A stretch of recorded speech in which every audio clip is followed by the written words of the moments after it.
vamos a nuestro equipo es Jerry, Gabriela, Jesús Ernesto, yo Rodrigo y Magdiel. Entonces, que primero para hablar sobre la inmunidad, primero vamos a saber qué es una célula senescente y cómo es que se llega a generar una de estas células. Entonces empezamos con las cosas más básicas, que son que tenemos células mitóticas y células que no tienen tanta mitosis. Entonces, células mitóticas, por ejemplo, son fibroblastos, células endoteliales, a comparación de las células no mitóticas, como serían, por ejemplo, las neuronas, que es el ejemplo como que más conocemos. Entonces, hay algo importante en esta composición del ADN, que es lo que para que les puse. Como si se acuerdan, en nuestro cromosoma tenemos unas zonas en la parte como más distal del cromosoma conocidas como telómeros.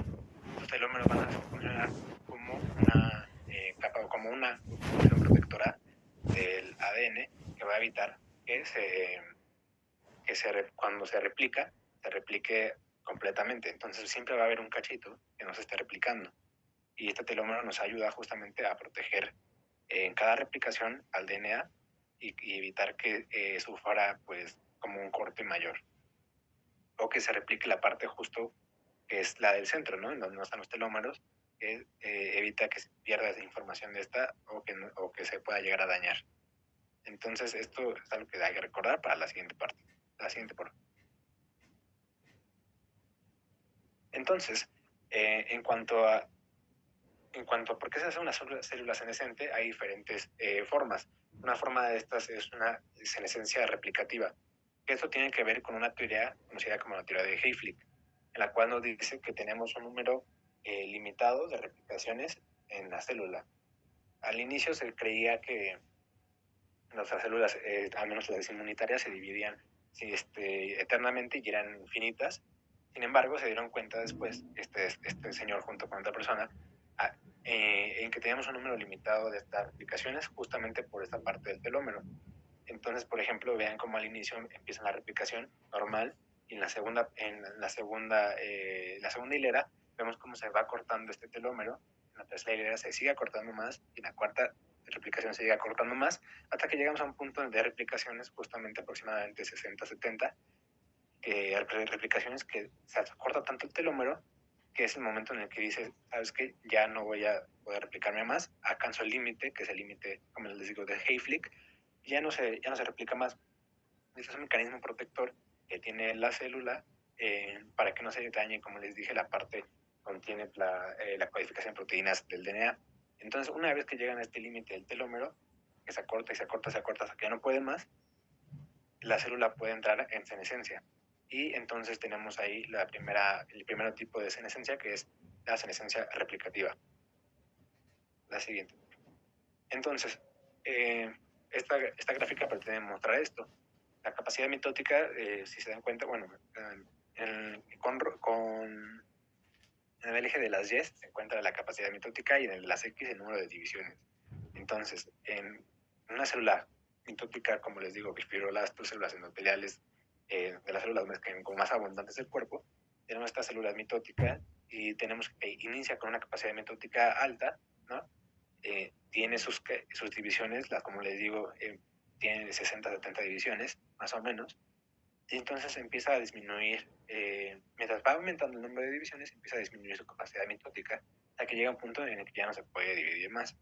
Sin embargo, en una célula madre o en una célula que tiene la telomerasa, como son estas células madres, vamos a ver que tiene la capacidad mitótica alta y a pesar de que tiene muchos números de divisiones, sigue sin perder esta capacidad mitótica debido a esto. Entonces, lo importante del telómero es que hay algunos eventos, ¿no? O sea, que pueden, o algunas células que tienen la telomerasa, que esta telomerasa es una enzima que permite que se esté regenerando constantemente el telómero.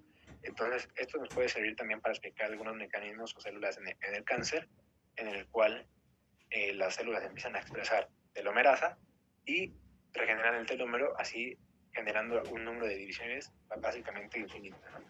Entonces, esto por eso es importante explicarlo. La siguiente, por favor. Entonces, como les decía, una célula puede entrar en senescencia por diferentes motivos. Uno de ellos fue el replicativo, que ya lo expliqué, y otro de ellos es por el daño que puede llegar a haber en la célula. Si bien, como sabemos, en la célula cuando sufre daño puede tener mecanismos de apoptosis o de necrosis. Sin embargo, no son los únicos que hay, sino que también hay el de la senescencia, en el cual si llega a haber un daño en el DNA, o un estrés oxidativo ribosomal muy alto, distorsión de la cromatina, la disfunción del telómero, entre otras, pues vamos a tener que la célula entra a la senescencia. ¿Por qué? Porque es un proceso en el cual se entra a un arresto irreversible de la célula, en el cual ya no puede regresar, ¿no? Ya está, como le digo, es irreversible, pero tampoco es suficientemente grave el daño para que entre en apoptosis. Entonces lo que hacen es como mandarlo a un estado de pausa, en el cual ya no se puede dividir, y lo que hace es se manda a un mecanismo protector del cuerpo, en el cual cuando ve que hay daño en la célula, pero que no es suficiente para que se muera, lo arresta irreversiblemente y ya no permite que haya o que se continúe la replicación de este DNA. Por ejemplo, si se daña el DNA por algunas cosas como estrés oxidativo, como les digo, la radiación, etcétera, lo que hacen es entrar en un estado de senescencia y permiten que ya no se replique y ya no pueda llegar a haber pues una alteración o una mutación. Entonces es un mecanismo protector al inicio. La siguiente, por favor. Entonces es un mecanismo protector al inicio, como les digo, se arresta y se guarda. Entonces esto nos permite, por ejemplo, vamos a hablar de efectos positivos y de efectos negativos. Pero antes de eso, vamos a hablar de un fenotipo que tiene en estas células senescentes. No solamente son células, no son células muertas que se quedaron ahí existiendo, sino que son células que sí, a pesar de que tienen un estado irreversible, en el que ya no se pueden dividir, pues siguen activas metabólicamente, ¿no? Entonces, esto es lo importante de una célula senescente. Tiene efectos, entonces hay un fenotipo conocido como fenotipo secretor asociado a senescencia, que lo vamos a explicar un poquito mejor más adelante. Sin embargo, los efectos positivos y efectos negativos son importantes verlos. El efecto positivo que tienen estas células senescentes es la reparación tisular, la embriogénesis, la cicatrización, la regeneración tisular, el reclutamiento de células inmunitarias, y básicamente esto es en un proceso agudo o en el inicio de lo que es la célula senescente y en general de la vejez. En un inicio comienzan con estos efectos positivos mediante la secreción de citocinas, quimosinas, factor de crecimiento, proteasas, ¿no? Entonces, y de matriz extracelular. Y sobre todo son citoquinas proinflamatorias como interleucina 6, interleucina 1, factor de nefrosis tumoral alfa, entre otros, ¿no? Entonces, estas son las cosas que hacen, y al inicio pues, es muy positivo el asunto. Sin embargo, tienen una acción parácrina en la cual pues van a también como a contagiar a las otras células y las va a volver también senescentes. Entonces también tiene efectos negativos. En un inicio, como les digo, es un supresor de tumor. ¿Por qué? Porque justamente si encuentra un daño en el DNA, no se replica, manda a un estado senescente y ya no se transmite la mutación. Sin embargo, en un proceso más crónico, va a hacer que el tumor prolifere por medio de justamente estos factores de crecimiento que estamos mencionando, que va a proliferar. Va a haber una disfunción también del tejido, una evasión inmune, una depresión de las células madre, fibrosis, conmoción tumoral, inflamación crónica, enfermedades relacionadas, o va a predisponer también a enfermedades relacionadas con la edad, que vamos a ver. Y como les menciono, es un proceso más crónico. La siguiente, por favor. Entonces, en el dibujo de la izquierda, pues van a ver que, por ejemplo, tenemos una célula normal, ¿no? Que es la que está en rojito. Una célula que ya es un poco más viejita, que es la que está en la parte de en medio, que son células en color como beige. Y tenemos las células que ya son disfuncionales. Y también tenemos las senescentes, que parecen como picos, porque una célula senescente pues está un poco más deformada. Entonces, estas células senescentes, como les digo, empiezan a secretar metaloproteinasas, citoquinas inflamatorias, y todas las que les mencioné, y lo que hacen es que justo estas citocinas proinflamatorias se van a ir hacia las células de alrededor y van a llegar a que las puedan dañar y se vuelvan también senescentes, bueno, sí, básicamente hacen eso, o sea, las daña porque se vuelven las demás senescentes y, como les digo, las contagia. Entonces las terapias actuales se han enfocado en destruir estas células senescentes para que justo mejore y haya mejor funcionamiento.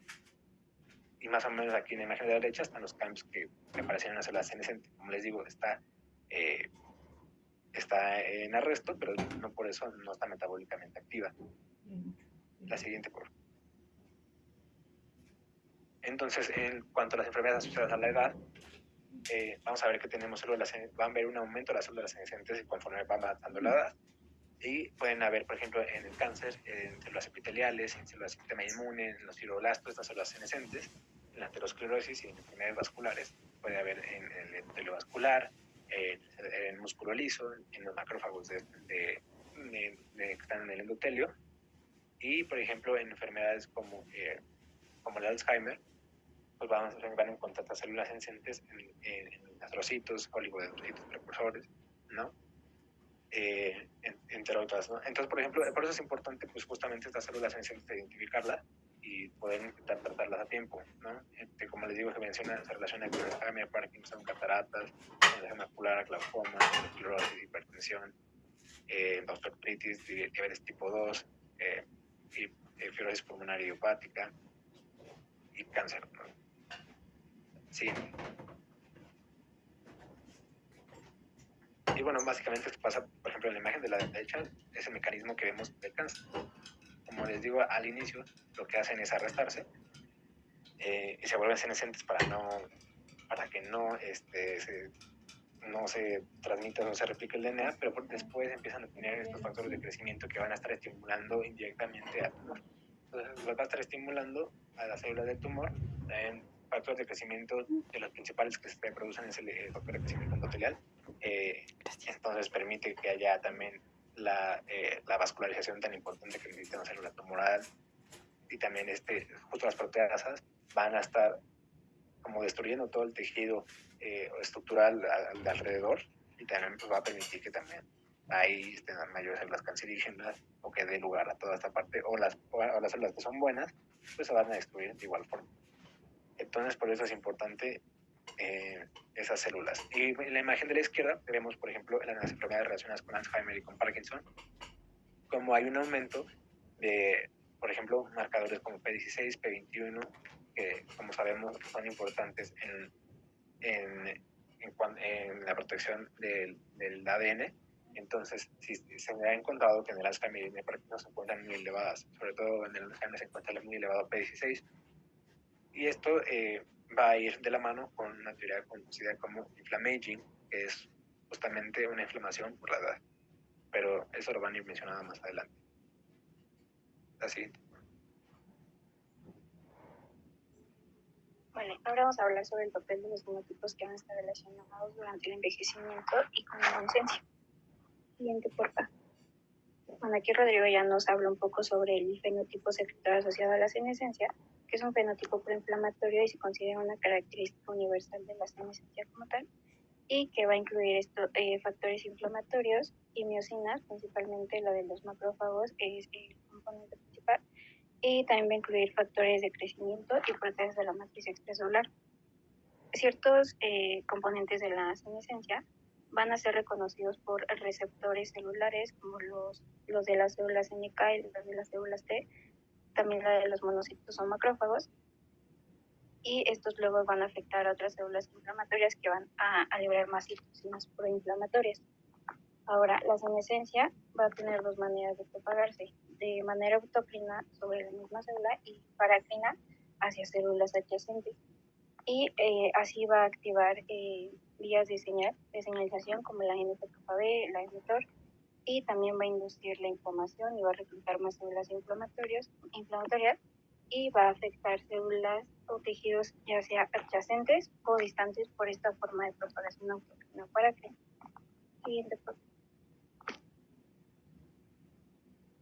Siguiente, gracias. Ahora, hablando un poco sobre inflamación e inmunosenescencia, durante el envejecimiento se va a conocer un estado de inflamación que va a ser crónico, de bajo grado y estéril, en el cual este estado inflamatorio es esencial para este proceso de envejecimiento. Ahora, muchos componentes del daño celular por ejemplo, los ácidos nucleicos, el ADN mitocondrial, las mitocondrias como tal, cardiolipina, etcétera, van a ir aumentando con la edad y estos van a ser reconocidos por receptores inmunes innatos como los TLR o los NLR.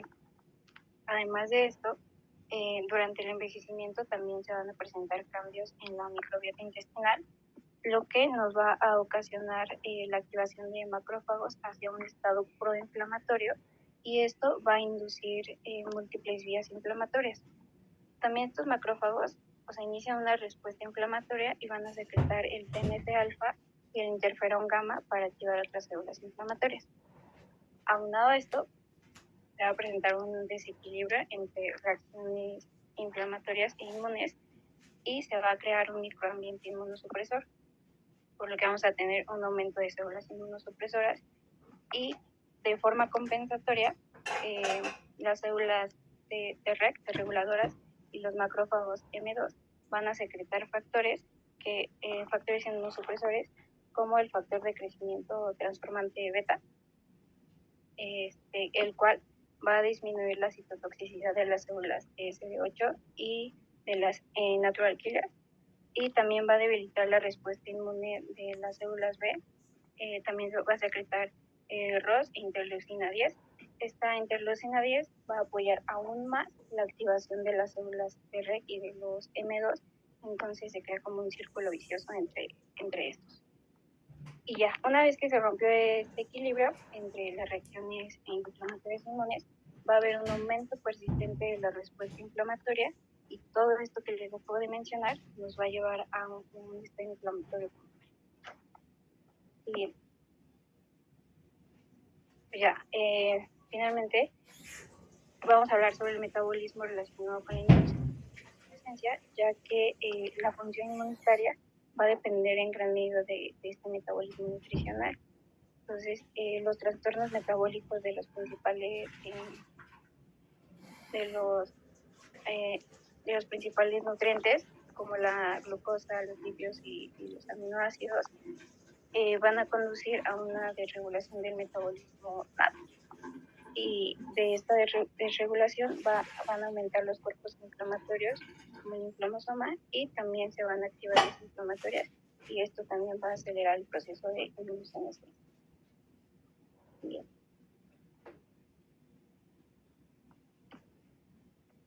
Bueno, y ahora vamos a ver esta parte de los órganos inmunitarios, qué sucede con ellos en la inmunosenescencia. Y bueno, recordar esta parte de la médula ósea donde vamos a encontrar las células madre hematopoyéticas y las células madre no hematopoyéticas. Lo que nos importa ahorita van a ser las células madre hematopoyéticas. Bueno, aquí solo para recordar, la siguiente, por favor. Estas células madre hematopoyéticas, lo que va a pasar en la inmunosenescencia, pues sabemos que poseen esta capacidad de autorrenovación y dan lugar a todas estas células sanguíneas, pero en el envejecimiento van a disminuir. También debemos de saber que va a haber un mayor daño en el ADN, van a estar disfuncionales y bueno, también vamos a tener un sesgo mieloide. Esto significa que va a afectar severamente la generación de células de vírgenes. También estas células madre hematopoyéticas van a tener un sesgo linfoide y bueno, la capacidad de los progenitores linfoides comunes o CLP para diferenciarse en células B progenitoras se va a ver comprometida. Por lo tanto, estas células B progenitoras pues van a disminuir, lo que puede deberse a cambios, se dice que por diferentes microARN y también por factores de transcripción. Además, la capacidad de estas células del estroma de la médula ósea para liberar IL-7, recordemos es una citocina importante para la supervivencia y proliferación de este linaje B, va a disminuir gradualmente. Sin embargo, pues la senescencia no va a tener un efecto aparente sobre las células pro-B, pre-B y B inmadura. La siguiente, por favor. Sí. Bueno, y también conforme va avanzando la edad, vamos a tener una disminución de la densidad celular de la médula ósea y también del número de células NK residentes en la médula ósea. Y pues los macrófagos van a tender a aumentar. Las células NK que se derivan de la médula ósea se caracterizan por una alta expresión de los marcadores CD16, CD56 o CD57. Y recordemos que estas células madre hematopoyéticas van a tener más probabilidad de diferenciarse en células NK. Por lo tanto, la frecuencia de estas células NK va a aumentar. Sin embargo, también las células NK muestran la pérdida de telómeros y la disminución de la actividad de la telomerasa. Esto puede provocar una reducción del crecimiento y proliferación de estas células NK. Y en cuanto a los macrófagos, van a tener una menor capacidad para secretar citocinas inflamatorias y bueno, tanto la composición de la médula ósea como esta capacidad de diferenciarse en células inmunitarias se van a deteriorar con la edad. La siguiente, por favor. Otro órgano que es importante mencionar es el timo, y pues recordemos que es un órgano linfoide central y esencial para la inmunidad celular y humoral. También recordemos que este produce células T vírgenes. Las células epiteliales del timo pues son las responsables de producir estas células T. También los linfocitos T se van a someter a la selección positiva y negativa en la corteza y médula del timo. Y bueno, aquí vamos a tener que los linfocitos T vírgenes positivos, CD4 o CD8, pues se van a convertir y van a ser exportados a la periferia. También vamos a tener esta involución tímica que va a reducir las células T vírgenes y pues el repertorio del receptor del linfocito T. La siguiente. Las células TCD8 pues van a perder más células TCD4, pero pues también la homeostasis y proliferación pueden compensar esta pérdida. La siguiente. Vamos a tener que esta involución tímica va a interferir con la selección negativa, pero pues vamos a tener una liberación de células T autorreactivas que se activan en la periferia. Va a haber una producción de citocinas inflamatorias de bajo nivel. Y bueno, también vamos a tener que el timo atrófico va a aumentar la producción de células T reguladoras. La siguiente. También, pues, debemos de saber que esto va a inducir a que haya un alto riesgo de infección por citomegalovirus. Y por último, que estas células T vírgenes pues van a estar bien conservadas en personas centenarias. Por último, es importante mencionar estos órganos linfoides periféricos, pues van a tener igual este deterioro, tanto los ganglios linfáticos como el vaso. En el caso del vaso, pues este envejecimiento va a aumentar la expresión de interleucina 6, va a alterar el reclutamiento de las células T y va a inhibir la fagocitosis de macrófagos en la zona marginal. Y bueno, recordemos que la función, sí, la siguiente, gracias. También de estos ganglios linfáticos, pues es coordinar la respuesta inmune.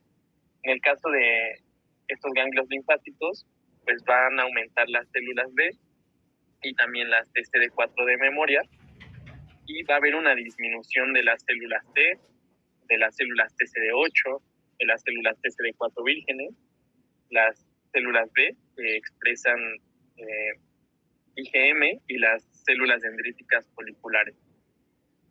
También vamos a tener en estos ganglios,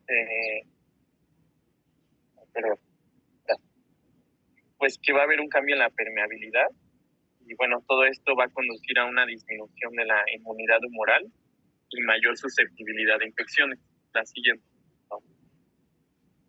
Y bueno, no olvidar el MAL, este tejido linfoide asociado a la mucosa, que también forma parte de estos órganos periféricos. Y bueno, aquí vamos a ver que las células T y B vírgenes y las CD en el tejido linfoide intestinal pues van a disminuir Esto puede explicar pues el aumento de los cánceres gastrointestinales y también vamos a tener una mayor agregación de células senescentes e inflamación. Va a haber, por lo tanto, una disminución en la inmunidad humoral. Y bueno, otra vez recordar que todo esto nos conduce a una mayor susceptibilidad de infección.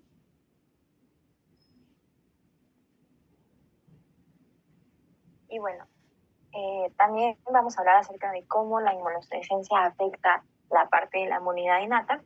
Y pues es importante mencionar y recordar que la inmunidad innata pues es la que nos proporciona una respuesta inmediata y generalizada ante la presencia de agentes patógenos, ¿no? Entonces es la inmediata, es la que va a estar más rápida, pero también es la que va a ser más inespecífica y por lo tanto pues va a tener respuestas muy generales, ¿no?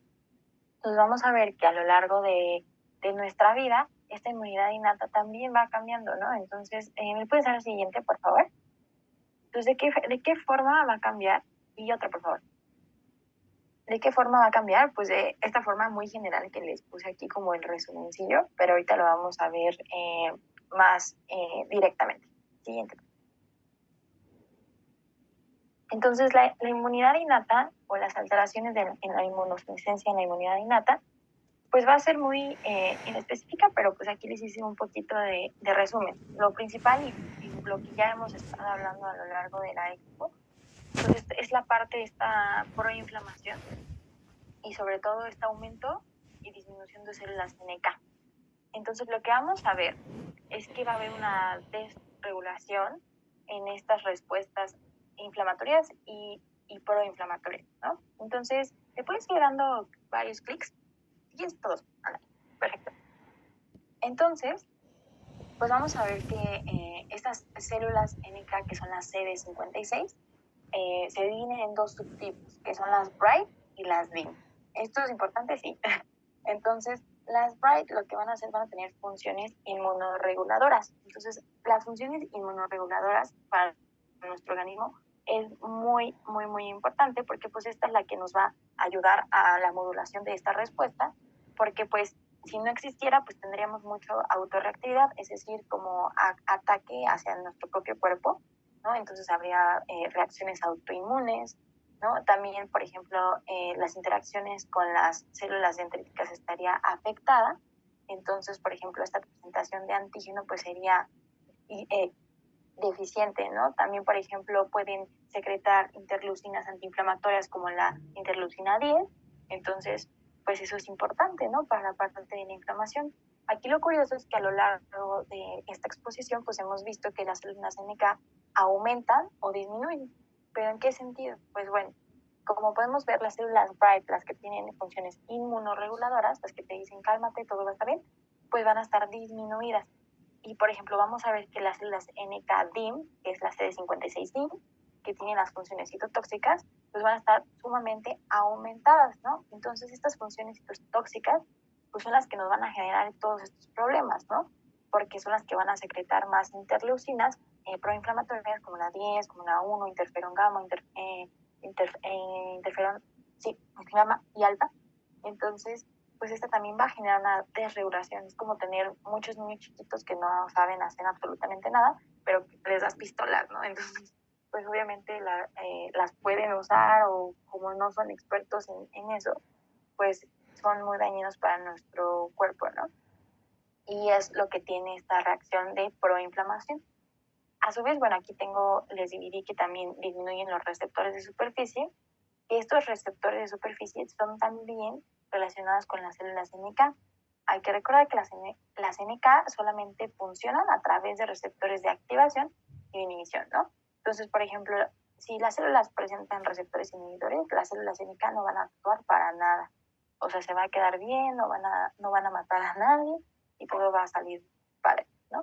Pero si las células diana presentan receptores activadores, pues las células NK, o sea, inmediatamente sin preguntar, pues las van a matar.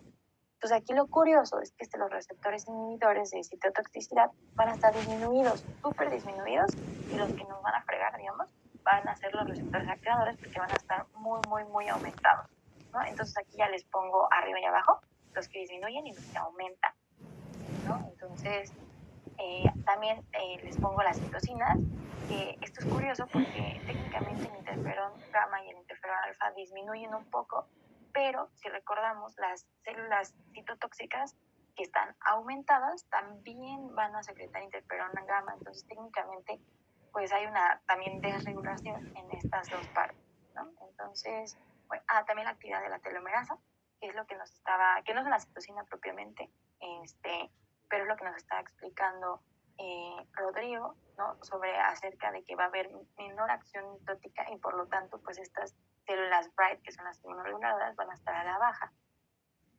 Siguiente. Entonces, o sea, la verdad es que es un tema un poco complejo, pero lo que podemos decir es que la inmunosenescencia pues afecta a la inmunidad innata al disminuir también la eficiencia de mecanismos de reconocimiento de patógeno como los TLR y los PAMs, o sea, los PAMs y los DAMs. Y esto va a comprometer la producción y función de células inmunitarias como lo son las NK, y esto va a promover la inflamación crónica, que es lo que hemos estado viendo, y estos cambios en esta inmunidad innata aumentan esta susceptibilidad a infecciones y enfermedades, ¿no? Y esto a su vez pues, nos puede contribuir al desarrollo de enfermedades crónicas en las personas mayores. Entonces, ese podríamos decir que es nuestro resumen de la inmunidad innata. Siguiente. Y bueno, toca hablar de inmunidad adaptativa, pero ya se va a acabar la reunión. No sé si puedo antes. Rápido. Oye, entonces, ¿se va a acabar ahorita? Sí, le queda un minuto. Ok, hay que cambiarlos entonces.